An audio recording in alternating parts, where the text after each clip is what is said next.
अस्सलाम वालेकुम। आप देख रहे हैं KMB टीवी इंटरनेशनल। नाजरीन, आज हम आप लोग के पास एक बहुत ही तकलीफ दे वीडियो लेकर आए हैं। खबर ये मलेशिया से है। मलेशिया वाकया चूँकि ऐसे है कि मलेशिया में एक लड़का एक दुकान पर जाता है काम पूछने के लिए, और वहाँ पर मालिक नहीं होता, और वहाँ पे एक लड़का काम करता होता है, मौलवी। और मौलवी साहब ने उस लड़के के साथ वो गलत हरकत की है जो एक गैर मुनासिब है। उसको शेयर करना, उसको बयान करना, बहुत ही ज़ालमाना फ़ेल किया है उसने। और उस लड़के के साथ गलत हरकत की, और जिसका जो है कि पाकिस्तान में तो इतना ज़्यादा बात को नहीं छाला जाता, लेकिन उसने जो हरकत की है वो लूत के ज़माने की जो हिस्ट्री है उसको रिपीट कर दिया उसने। जिस तरह हज़रत लूत के ज़माने में होता था, सेम उसी तरह उस जो है मौलवी ने मलेशिया में भी जाकर हरकत की है। इसकी हम जोश मजम्मत करते हैं, और मलेशियन हुकूमत से हम लोग दरख्वास्त करते हैं इसको ज़्यादा से ज़्यादा कड़ी सज़ा दें।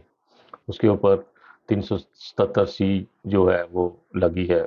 इसके ऊपर 20 साल सज़ा, और बहुत ज़्यादा जुर्माना भी होगा उसको। लेकिन पाकिस्तान में चूँकि मौलवियों की बात ज़्यादा सुनी जाती है, वहाँ पर मौलवी कामयाब हो जाते हैं। वो जो है प्रेशराइज़ करते हैं गवर्नमेंट को और पुलिस को, और मुलज़म को छुड़ा लेते हैं। लेकिन अब देखते हैं कि मलेशिया में इनकी क्या जो है वो पावर है, और कैसे क्या करते हैं। क्योंकि मलेशिया एक पढ़ा लिखा मुल्क है, और वो इंसान की कदर करता है। और जो कदर करने वाले लोग होते हैं वो अपने जो है वो मज़लूमों का साथ देते हैं। इसलिए हम लोग की दरख्वास्त है मलेशिया के मुल्क से कि वो इस लड़के को, मौलवी जो है, इसको कड़ी से कड़ी सज़ा दें जिसने ये हरकत की है।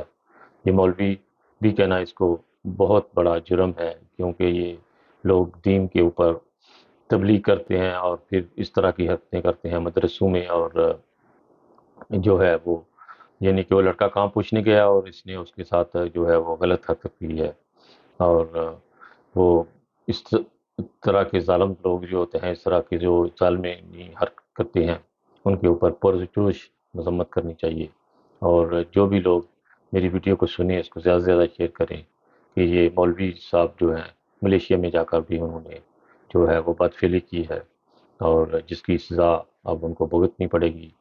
अल्लाह ताला अपने हिफ्ज़-ओ-मान में रखे, और इस तरह के जो ज़ालिम लोग हैं उनसे बचाए हमें।